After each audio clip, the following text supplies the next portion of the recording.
वो इस बात से गुस्से में लग रहा था कि किसी ने वास्तव में उन गहनों को चुराने की हिम्मत की जो उसने और दृष्टि ने मिलकर बनाए थे। क्योंकि ये पहला टुकड़ा था जिसे दृष्टि ने एक ज्वेलरी डिजाइनर के रूप में डिजाइन किया था, इसका उसके लिए एक अलग महत्व था। इसके अलावा ये सृजन कुछ ऐसा था जो कल आभूषण प्रदर्शनी की सुर्खियों में खड़ा होगा और दृष्टि को एक सफल ज्वेलरी डिजाइनर के रूप में स्थापित कर देगा। सोचने वाली बात यह है कि सच में कोई ऐसा चूहा बिल में छुपा है जो दृष्टि के लिए इस अवसर को बर्बाद करना चाहता था।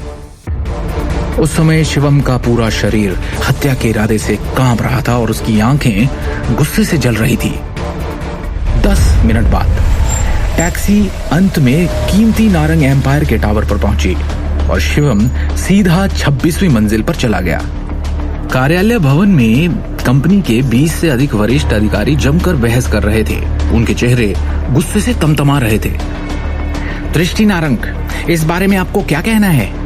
आप इस परियोजना की प्रभारी हैं। कल रात आने के तुरंत बाद उत्पाद कैसे गायब हो गया? कल आभूषण प्रदर्शनी का दिन है।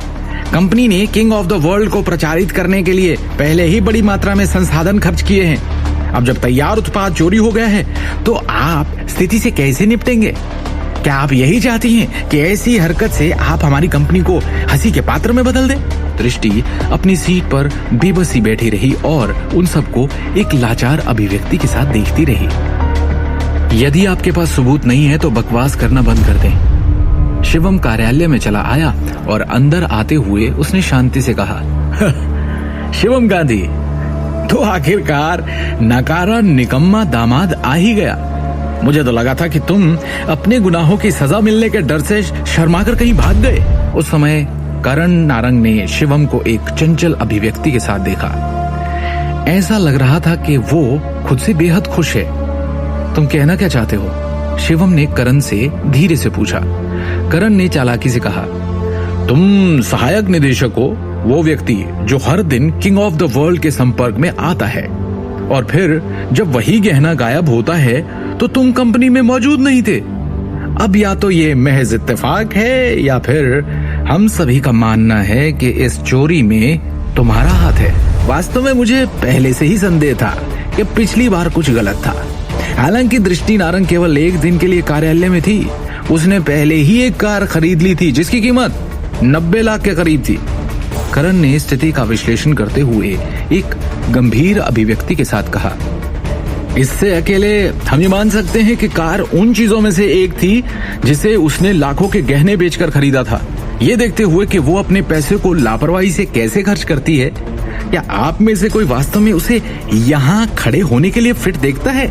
इतनी महत्वपूर्ण परियोजना के प्रभारी होने की बात तो जाने ही दो।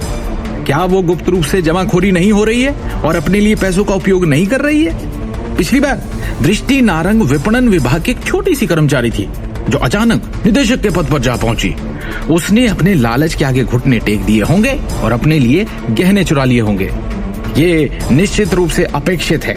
आखिर जो लोग गरीबी में वापस गोता लगाने से डरते हैं वो इतनी महत्वपूर्ण स्थिति के लिए कैसे उपयुक्त हो सकते हैं? उसने अपनी संपत्ति बनाए रखने के लिए निश्चित रूप से गहने चुराए होंगे। हे भगवान, इस तरह से घृणित कार्य!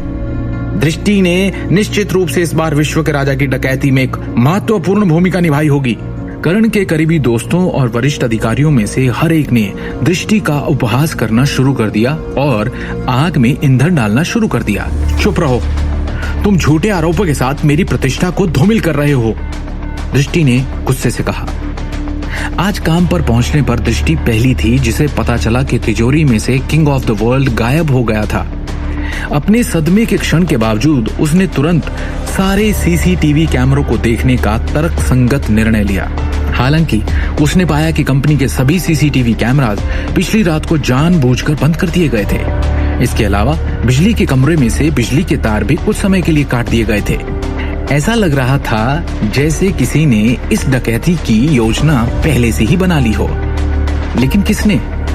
आखिर किसने पहले से ही योजना बनाकर किंग ऑफ द वर्ल्ड को गायब किया होगा?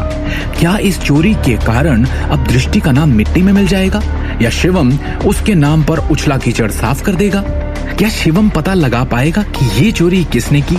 आगे की कहानी जानने के लिए देखिए अगला एपिसोड सिर्फ पॉकेट एफएम के YouTube चैनल पर और शिवम द हिडन वॉरियर के सारे एपिसोड्स को सुनने के लिए डिस्क्रिप्शन में दी लिंक से डाउनलोड करें पॉकेट एफएम ऐप।